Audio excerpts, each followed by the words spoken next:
નમસ્કાર. ગુજરાત સરકારના તમામ કર્મચારીઓ માટે એક ખૂબ જ મહત્વના અપડેટ છે. કર્મયોગી પોર્ટલ પર વાર્ષિક મિલકત પત્રક એટલે કે એપીઆર ભરવાની પ્રક્રિયા શરૂ થઈ ગઈ છે. તો ચાલો આ આખી પ્રક્રિયાને એકદમ સરળ રીતે સ્ટેપ બાય સ્ટેપ સમજીએ. સારું, તો સૌથી પહેલાં એ સમજી લઈએ કે આ આખી પ્રક્રિયા છે શું, કોના માટે છે અને સૌથી અગત્યનું ક્યાં સુધીમાં પૂરી કરવાની છે. આ બેઝિક માહિતી જાણવી ખૂબ જ જરૂરી છે. જુઓ, આ કોઈ સામાન્ય ફોર્મ નથી, પણ ગુજરાત રાજ્ય સેવા નિયમો હેઠળ એક કાયદાકીય જરૂરિયાત છે. આ તમામ રાજપત્રિત અધિકારીઓ અને વર્ગ 3ના કર્મચારીઓ માટે ફરજિયાત છે. અને હા, તારીખ ખાસ યાદ રાખજો, આ મહિનાના અંત સુધીમાં આ કામ પૂરું કરવાનું છે. એટલે જરા પણ વિલંબ કર્યા વગર આ કામ હાથમાં લેવું પડશે. આ સમગ્ર પ્રક્રિયાને આપણે મુખ્ય બે ભાગમાં વહેંચી છે. પહેલા ભાગમાં આપણે એડમિન માટેની ગાઈડલાઇન્સ જોઈશું અને બીજા ભાગમાં કર્મચારીઓ માટેની માર્ગદર્શિકા સમજીશું. તો ચાલો શરૂઆત કરીએ પહેલા ભાગથી. અહીં આપણે એડમિનની ભૂમિકા સમજીશું કે તેઓ કેવી રીતે પોતાના કર્મચારીઓ માટે મંજૂરીનો આખો ફ્લો એટલે કે પ્રોસેસ સેટ કરી શકે છે. એડમિન માટે પહેલું અને સૌથી અગત્યનું કામ એ છે કે પોર્ટલ પર સાચી જગ્યાએ પહોંચવું. એડમિન યુઝર આઈડીથી લોગિન કરો, પછી HRMS માસ્ટર્સ પર ક્લિક કરો અને ત્યાંથી મોડ્યુલ ફ્લો માસ્ટર પસંદ કરો. જુઓ, લોગિન કર્યા પછી બરાબર આવું ડેશબોર્ડ દેખાશે.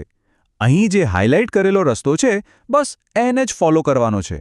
HRMS, માસ્ટર્સ અને પછી મોડ્યુલ ફ્લો માસ્ટર. એકદમ સિમ્પલ છે. હવે અહીંયા એક મજાની વાત છે. જ્યારે તમે કર્મચારીનો HRPN નંબર નાખીને સર્ચ કરશો ત્યારે બેમાંથી એક વસ્તુ થશે. કાં તો તમને નો ડેટા અવેલેબલ દેખાશે અથવા તો પહેલેથી જ કોઈ ફ્લો બનેલો હશે જે તમે જોઈ શકો છો. જો સ્ક્રીન પર નો ડેટા અવેલેબલ લખેલું આવે તો ચિંતા કરવાની કોઈ જરૂર નથી. એનો સીધો અર્થ એ છે કે આપણે એક નવો ફ્લો બનાવવાનો છે. ચાલો જોઈએ કેવી રીતે. નવો ફ્લો બનાવવા માટે બસ સ્ક્રીનની જમણી બાજુએ દેખાતા add new module flow button પર ક્લિક કરી દો. અહીંથી જ બધી શરૂઆત થશે. હવે પછીના આ 3 સ્ટેપ્સ પર ખાસ ધ્યાન આપજો, કારણ કે અહીં જ નક્કી થશે કે એપીઆર ફોર્મ સાચા કર્મચારી સાથે જોડાય. પહેલાં એપીઆર મોડ્યુલ પસંદ કરો, પછી HRPN નંબરથી કર્મચારીને શોધો અને છેલ્લે સાચો પોઝિશન કોડ પસંદ કરો. અને હા, પોઝિશન કોડ પસંદ કરવામાં બિલકુલ ઉતાવળ ન કરતા. સાચો કોડ જ એ સુનિશ્ચિત કરશે કે એપીઆર મંજૂરી માટે યોગ્ય અધિકારી પાસે જાય. આમાં ભૂલ ન થવી જોઈએ. અહીંથી તમે આખી એપ્રુવલ ચેન એટલે કે મંજૂરીની પ્રક્રિયા સેટ કરી શકો છો. લેવલ 1થી શરૂ કરીને જરૂર પડે તો લેવલ 2, લેવલ 3 એમ આગળ વધી શકો છો અને સંબંધિત અધિકારીઓને ઉમેરી શકો છો. બસ, એડમિનનું કામ લગભગ પૂરું થવા આવ્યું છે. હવે છેલ્લે આખા ફ્લોને એકવાર બરાબર ચકાસી લો. કોઈ ફેરફાર હોય તો કરી લો. બધું બરાબર લાગે એટલે સેવ બટન દબાઈને આ સેટઅપ પૂરું કરો. સારું, તો એડમિનનું કામ કેવી રીતે થાય એ તો આપણે જોયું. હવે વારો છે કર્મચારીઓનો. ચાલો હવે સમજીએ કે કર્મચારી તરીકે પોતાનું એપીઆર કેવી રીતે ભરવું. કર્મચારીઓ માટે પ્રક્રિયા એકદમ સીધી છે.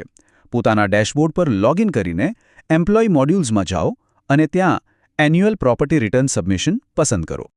ફોર્મ ભરવાનું શરૂ કરતા પહેલાં એક સવાલનો જવાબ મનમાં વિચારી લો. શું કેલેન્ડર વર્ષ 2025 દરમિયાન કોઈ નવી સ્થાવર કે જંગમ મિલકત ખરીદી છે? આના જવાબ પર ઘણું બધું નિર્ભર છે. જો જવાબ હા હોય તો સૌથી પહેલું કામ છે એડ ન્યૂ પ્રોપર્ટી પર ક્લિક કરીને એની વિગતો ભરવી. અને જો જવાબ ના હોય તો આ સ્ટેપને સ્કીપ કરીને સીધા આગળ વધી જવાનું છે. જ્યારે તમે મુખ્ય ફોર્મ ભરવા માટે તૈયાર હો ત્યારે add annual property return submission પર ક્લિક કરો. અહીંથી આપણી અસલી પ્રક્રિયા શરૂ થશે. આ સ્ક્રીન પર ખાસ કરીને 3 વસ્તુઓ ચેક કરવાની છે. પહેલું, તમારી બેઝિક વિગતો સાચી છે કે નહીં. બીજું, તમારી કુલ વાર્ષિક આવક અહીં દાખલ કરો. અને ત્રીજું, મંજૂરી માટેના અધિકારીઓનું લિસ્ટ બરાબર છે કે નહીં એ જોઈ લો. અને હવે આપણે પહોંચી ગયા છીએ છેલ્લા સ્ટેપ પર. જો કોઈ કમેન્ટ્સ લખવી હોય તો એ લખીને એડ ટુ લિસ્ટ કરો અને પછી finally submit annual property returns button દબાવી દો. બસ થઈ ગયું કામ. જોયું કેટલું સરળ હતું. વૈકલ્પિક કમેન્ટ્સ ઉમેર્યા પછી સબમિટ બટન પર ક્લિક કરતાં જ તમારી પ્રક્રિયા અહીંયા પૂરી થાય છે. આપણે બધું સ્ટેપ બાય સ્ટેપ સમજી લીધું, પણ જતાં પહેલાં ચાલો કેટલીક છેલ્લી અને ખૂબ જ અગત્યની વાતો પર એક નજર નાખી લઈએ. આ 3-4 વાતો ગાંઠ બાંધી લેજો. 1. બધી વિગતો બરાબર તપાસજો. 2. તમારો એપ્રુવલ ફ્લો સાચો છે કે નહીં એ જોઈ લેજો. અને સૌથી જરૂરી, છેલ્લી ઘડીની રાહ બિલકુલ ન જોતા.